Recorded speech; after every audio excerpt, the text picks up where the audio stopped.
Hello friends, welcome back to our channel. இன்றைக்கி நம்ம சேனலில் evening tea time snacks recipe ஒரு ஸ்பைசி போண்டா தான் பார்க்க போகிறோம். வாங்க எப்படி செய்கிறதுன்னு பார்க்கலாம்.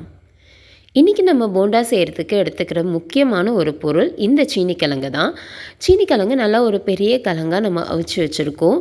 இதோட தோலெல்லாம் நீக்கிட்டு நல்லா மசிச்சு எடுத்துக்கலாம். கொஞ்சம் கூட கட்டி இல்லாமல் நல்லா மசிச்சு எடுத்துக்கணும்.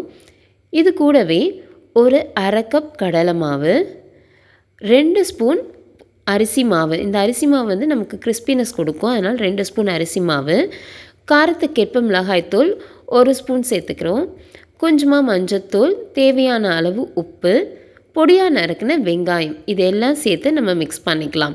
இது கூட இன்னும் கூட நமக்கு ஸ்பைஸியாக வேணும் அப்படின்னு நினச்சிங்க அப்படின்னா பச்சை மிளகாய் பொடியாக கட் பண்ணி சேர்த்துக்கலாம். கொத்தமல்லி, கருவேப்பிலை இதையும் நம்ம சேர்த்து ஆட் பண்ணி மிக்ஸ் பண்ணிக்கலாம். இது எல்லாத்தையும் நல்லா மிக்ஸ் பண்ணிவிட்டு, இது வந்து நமக்கு வந்து எப்பயுமே வந்து நம்ம ஒரு போண்டா இதெல்லாம் செய்கிறோம் அப்படின்னா சூடாக எண்ணெயை வந்து நம்ம இதில் ஊற்றினோன்னா இன்னும் கொஞ்சம் நமக்கு நல்லா மொறுமொறுப்பாக இருக்கும்.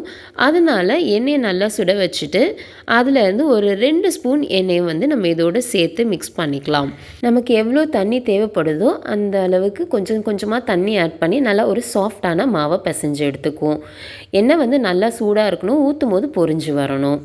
இப்போ நமக்கு மாவு ரெடி ஆகிடுச்சு. இந்த அளவுக்கு மாவு இருக்கணும். ரொம்ப நெகட்டிவாகவும் இருக்கக்கூடாது, ரொம்ப ஹார்டாகவும் இருக்கக்கூடாது, மீடியமாக இருக்கணும் நமக்கு. அதிலேருந்து கொஞ்சம் கொஞ்சமாக எடுத்து சூடான எண்ணெயில் போட்டு நம்ம பொரித்து எடுத்துக்கலாம்.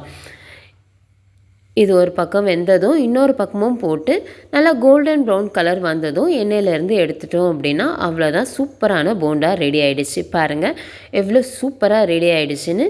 இப்போ இதை நம்ம எண்ணெயிலேருந்து எடுத்துடலாம். இதே மாதிரி மீதம் இருக்கிற மாவுலையும் நம்ம போட்டு எடுத்துட்டோன்னா அவ்வளோதான், evening tea time snacks recipe நமக்கு ரெடி ஆகிடுச்சு. நல்லா வெளியே கிறிஸ்பியாகவும் இல்லை சாஃப்டான போண்டாவும் நமக்கு ரெடி.